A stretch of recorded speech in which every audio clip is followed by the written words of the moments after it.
இன்றைக்கி அவலை வச்சு வடையை செஞ்சு எப்படி பொரிச்சு எடுக்கலாம் அப்படிங்கிறத பார்க்கலாம்.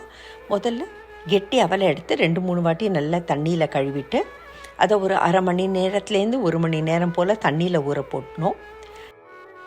நல்லா அப்படியே நம்ம கையால் எடுத்தாக்க ஊறினதுக்கப்புறம் அந்த அவலை மசிக்க வரணும்.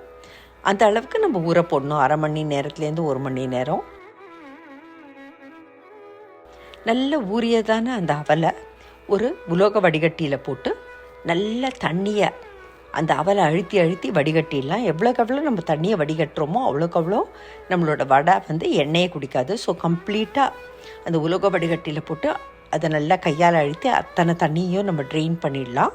தண்ணியை டிஸ்கார்ட் பண்ணிடலாம். இப்போது நல்லா தண்ணி வடிஞ்சதான அந்த அவலை ஒரு பாத்திரத்துக்கு மாற்றிடலாம். மாற்றிட்டு அதை நல்லா அப்படியே கையால் நம்ம மசிச்சு விட்டுட்டு அந்த மசிச்சதான அவலில் ஒரு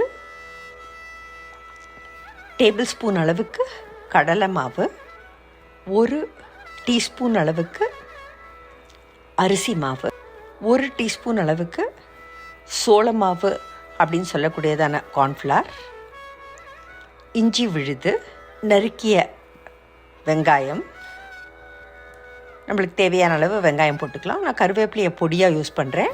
நீங்கள் கருவேப்பிலையாக கூட வேணும்னா சேர்க்கலாம். சீரகம், ஒரு டேஷ் ஆஃப் பெருங்காயம்,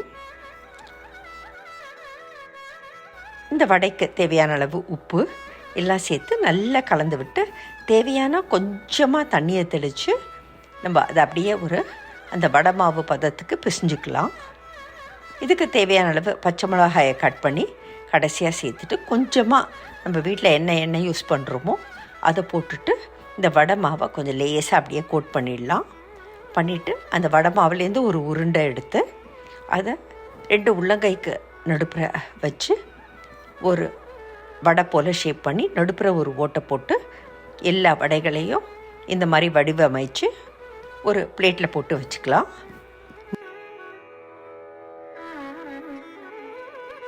மீன்வைல் ஒரு அடிகனமான பாத்திரத்தில் எண்ணெயை சூடு பண்ணி அதில் இந்த வடைகளை போட்டு 2 சைடும் கோல்டன் ப்ரௌன் ஆகிற வரைக்கும் நல்லா திருப்பி எடுத்தோன்னாக்கா ஊற வைக்காமல் அரைக்காமல் ரொம்ப சுலபமாக குயிக்காக நம்மளோட அவல் வெங்காய வடை தயாராகிடும்.